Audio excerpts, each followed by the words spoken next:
Bienvenidos a su programa Mundo 2020, donde analizamos temas de las relaciones internacionales y eventos regionales, locales que tengan impacto para la política exterior de Cuba. En el programa de hoy vamos a analizar las tendencias de la situación global. Específicamente vamos a centrarnos en un polo de poder muy importante que es el caso de Japón. Para ello contamos con la presencia del investigador del CIEM, Reinaldo Senra, que además creo que acabas de llegar de 4 años, ¿no?, de estancia de doctorado en Japón.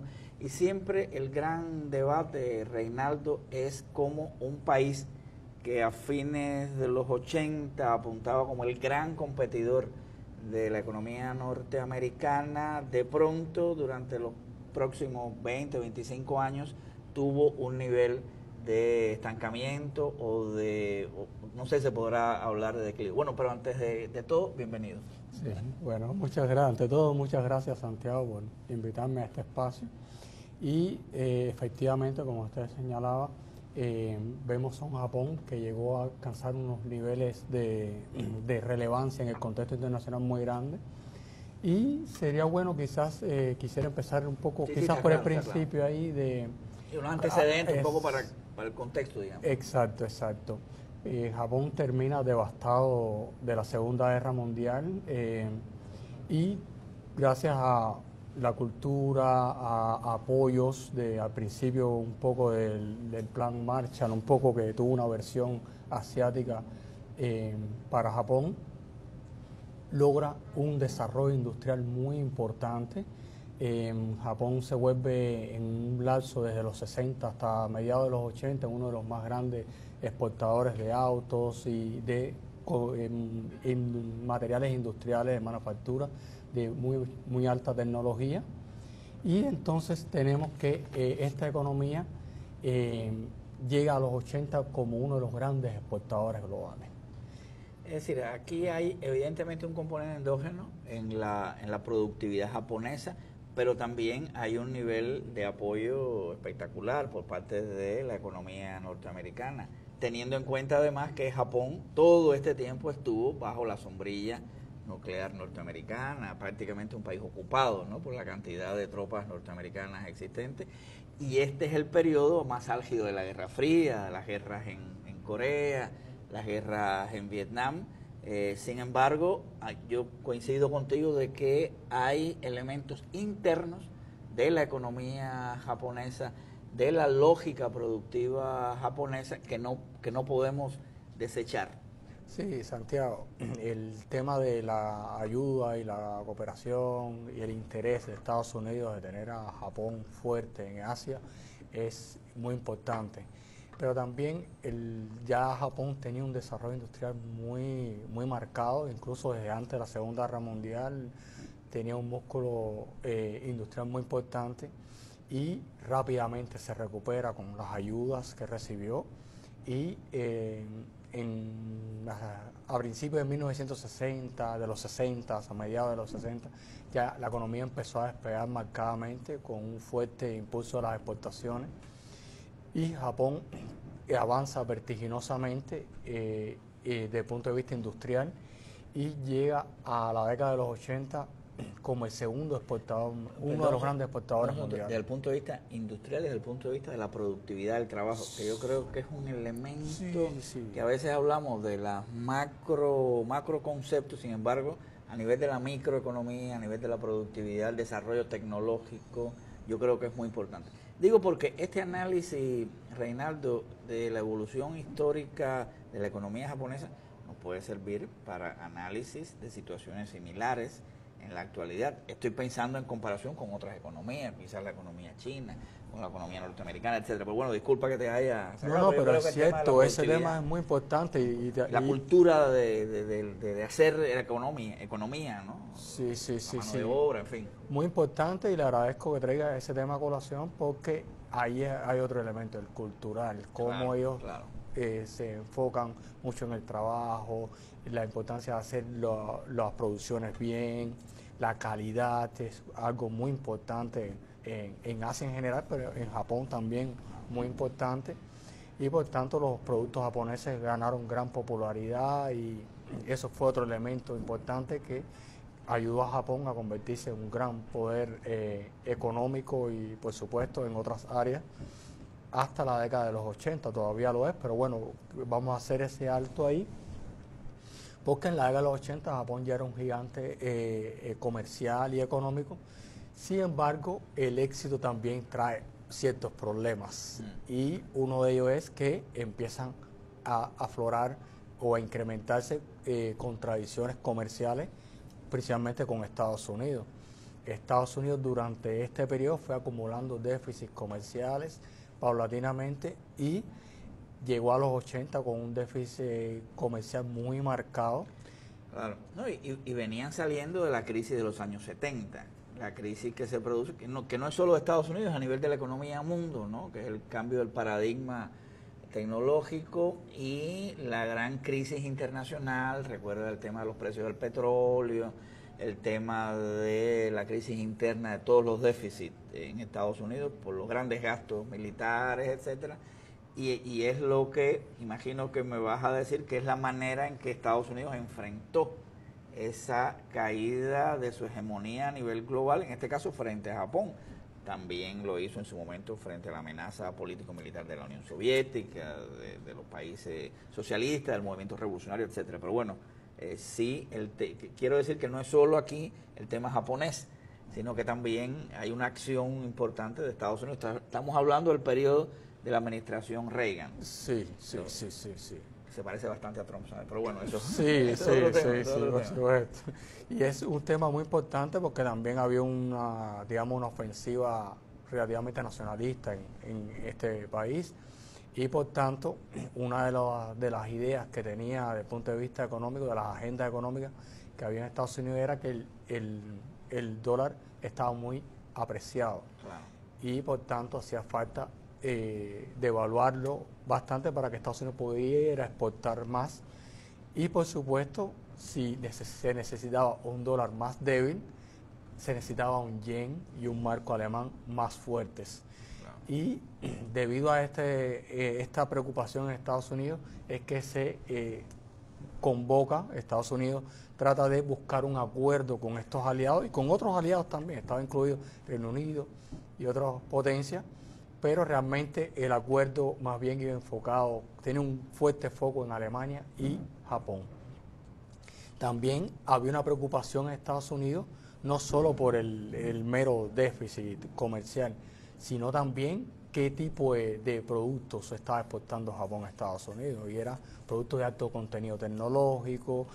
Gran amenaza, recuerdo aquellos debates a la economía, a la producción automovilística norteamericana, a los carros japoneses, etcétera, ¿no? La gran producción industrial de alta tecnología japonesa. Exacto.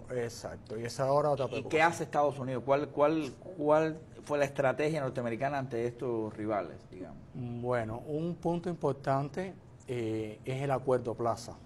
Ese es del 85. El 85, exacto. Estamos al inicio del segundo periodo de Reagan. Sí. Se llega a ese acuerdo y Japón, entre otros temas, había otros temas, pero bueno, aquí quizás estamos viendo la vertiente económica, exacto, ¿no? Muchas otras consideraciones. Exacto. Y entonces Japón acuerda devaluar el yen un 50%, al igual que Alemania.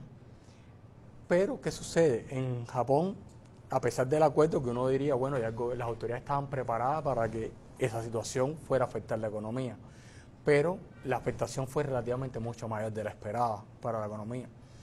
Y en los primeros meses después del acuerdo, Japón empieza a aplicar estímulos monetarios que se expresaron en una disminución de la tasa de interés de 3 puntos porcentuales en un relativamente corto periodo de tiempo. Fue una estrategia paulatina, pero se fue flexibilizando la política monetaria. Esto porque las exportaciones japonesas inmediatamente se estancaron al principio del acuerdo. Comienza un periodo, Reinaldo, de declive a partir del Plaza, después se da en el año 90 el famoso boom en la bolsa de Tokio, los problemas que se generan, y se llega a la década de los 90 con un Japón en una situación económica, yo no diría complicada, porque nunca ha sido complicada, era la segunda y ahora la tercera economía del mundo. Sí. Pero no hay dudas que si uno fuera a pensar con una teoría conspirativa, la manera en que Estados Unidos enfrentó la pérdida de hegemonía en esta área frente a Japón, específicamente, también frente a Alemania, puede ser que le haya dado resultados. Porque en los 90 hemos visto, y hasta los 2000, y hasta ahora, eso lo veremos después de la pausa, pero realmente una economía japonesa que no tiene la vitalidad que tuvo en este periodo que tú has estado mencionando. Exacto, ¿no? Exacto. Ahí quizás después del Acuerdo Plaza no se produjo no se podría hablar de que la economía japonesa inmediatamente dejó de crecer, porque después, poco después del Acuerdo Plaza, hubo una recuperación, pero a lo interno, es decir, hubo un boom del consumo interno, los precios de los inmuebles se dispararon, el precio de la tierra. Y también, eso fue lo que llevó al estallido del año 90. Exacto. Bueno, ¿qué te parece si hacemos una pausa para después continuar con la situación actual? Y sobre todo me interesa, Rey, abordar el tema de Shinzo Abe, de Abenomics, y también un poco abrir el debate a las relaciones tensas y que tiene Japón con la otra economía emergente, mucho más importante de la actualidad de hoy, que es la economía china y Corea, etc. Bueno, exacto, sí. Hacemos una pausa entonces. Sí, por supuesto. Cada día estoy al tanto de los acontecimientos nacionales y extranjeros. Soy Maurín Delgado y desde Cuba Visión Internacional le invito a repasar los sucesos más relevantes de la semana.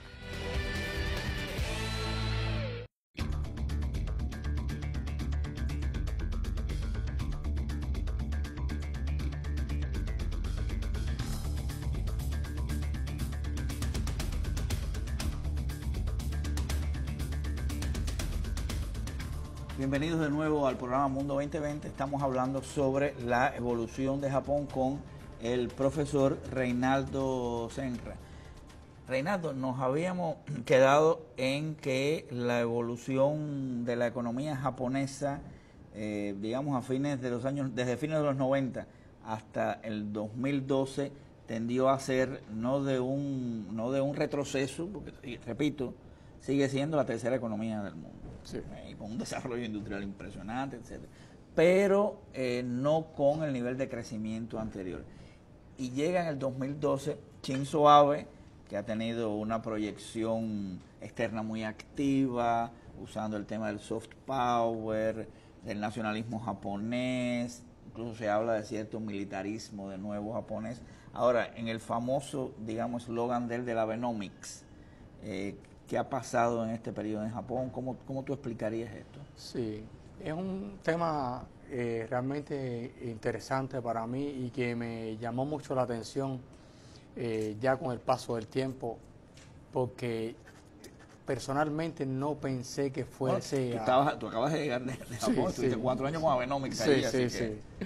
Pero al principio, es decir, no pensé que fuera a tener mucho éxito al principio.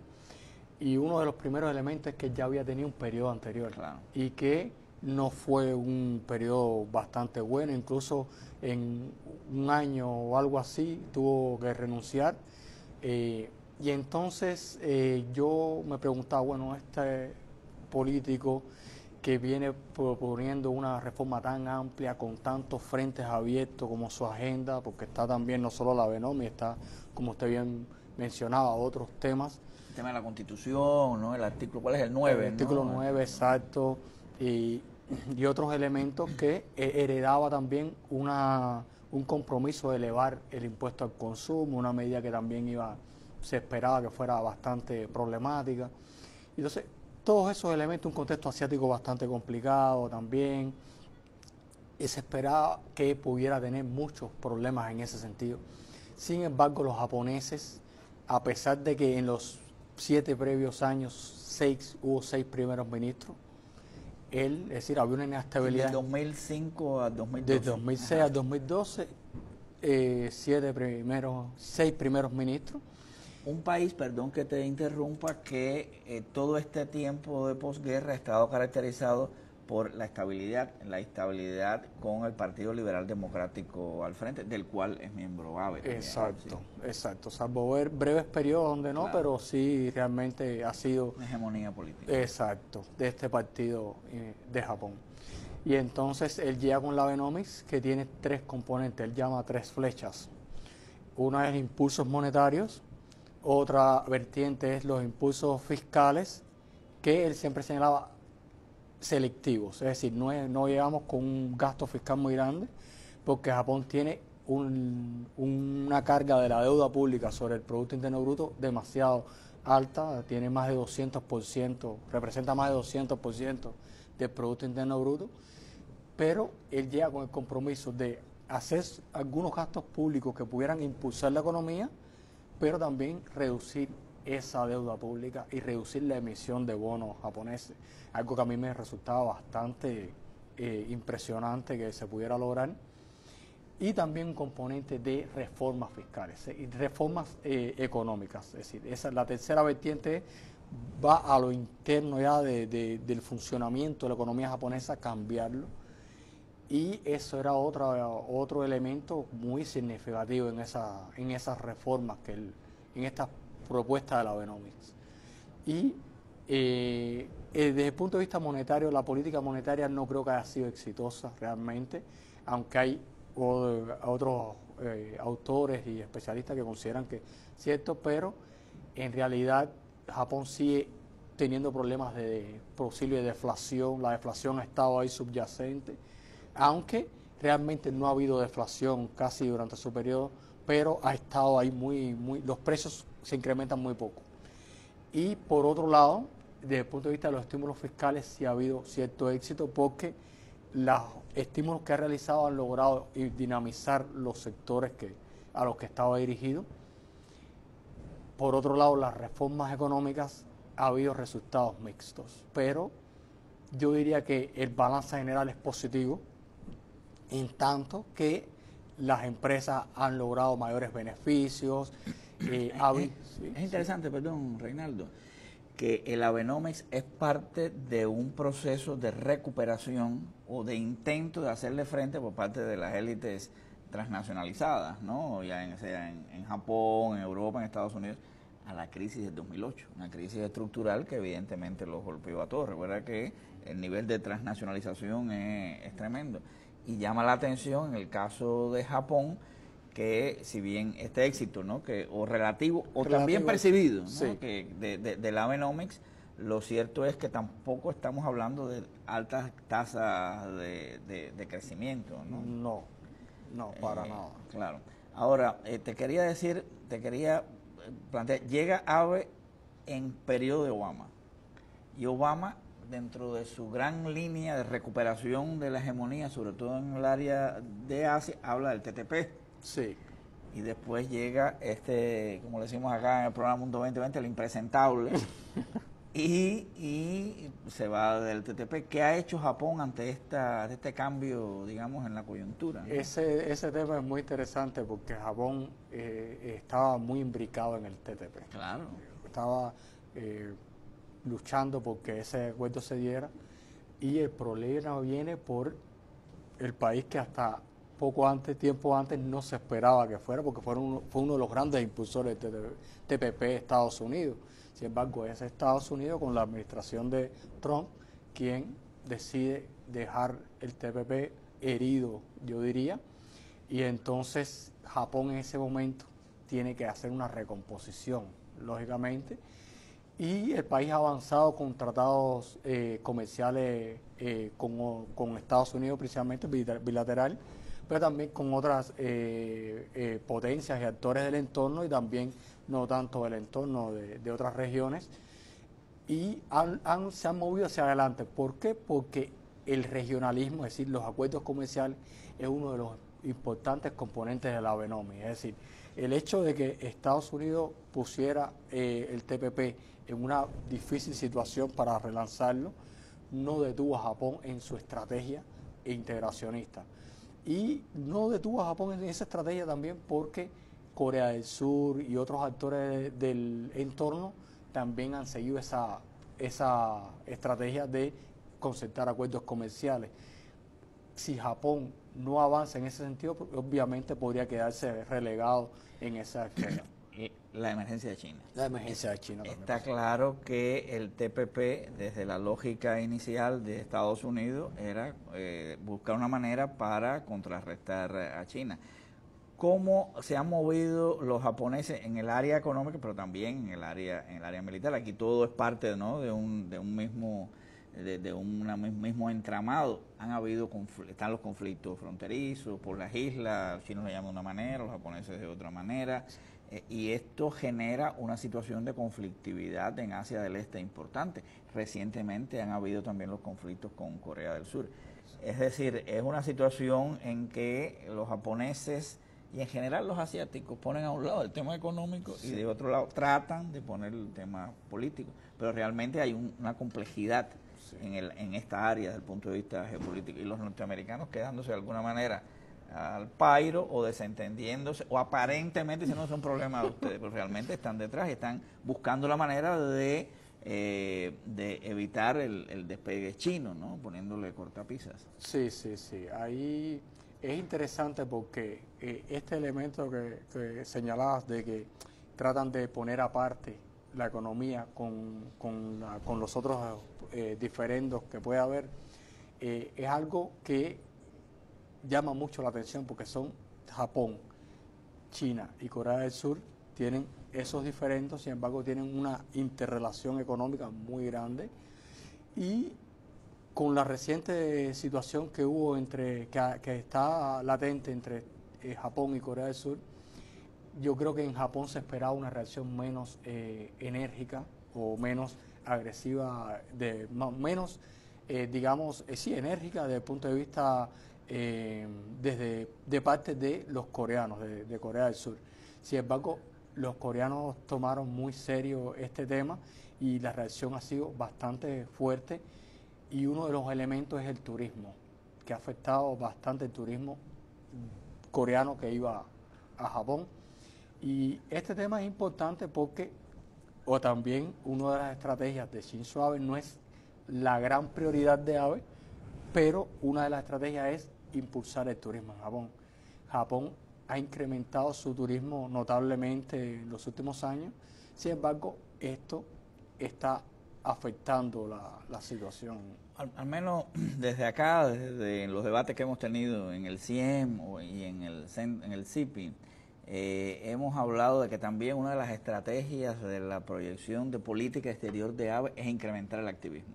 Hasta ahora Japón es una gran potencia económica, claro que también es una potencia política, sin embargo no tanto desde el punto de vista de la seguridad. Ahora, desde el lado de acá, desde Cuba, hemos percibido un incremento del interés japonés en nuestro país. En Cuba es muy popular todas las series japonesas, los mangas, en fin, ¿no? Las telenovelas japonesas, lo que le llaman los teóricos, el llamado soft power. ¿Coincides en que ha habido un activismo japonés hacia Cuba? Para Cuba es muy importante, los vínculos con Japón. Sí. ¿Cómo tú entiendes o pones en este esquema las relaciones cubano-japonesas? Sí. Me mencionabas incluso antes de llegar aquí que el tema de la visita de Shinzo Abe a Cuba. Claro. Y ese fue en el 16, ¿no? Sí, en el 16. Y ese tema, ese evento le indica a uno que Japón está activamente tratando de incrementar su influencia en el área. Y por supuesto... Y en Cuba, bienvenido, ¿eh? Sí, por supuesto. Relaciones, amistades. Ha habido un fortalecimiento de la cooperación que posiblemente tienda a incrementarse, porque en Japón en general este primer ministro posiblemente esté por cierto largo tiempo, es decir, recientemente hubo unas elecciones donde salió fortalecido y por lo menos podría estar al frente del país unos 3 años más, y entonces viendo como esto como una estrategia de largo plazo, es de esperar que las relaciones bilaterales se fortalezcan. Bueno, Cuba, que está bloqueada, evidentemente la relación con Japón es una oportunidad que también tenemos en el sentido de ampliar nuestros vínculos, ampliar nuestras relaciones culturales, nuestras relaciones económicas, y son posturas nacionalistas japonesas que nos benefician. Cuba tiene opciones en su proyección de política exterior y una de ellas es la relación con el país del sol naciente, con Japón. Muchas gracias, Reinaldo, te volveremos a invitar.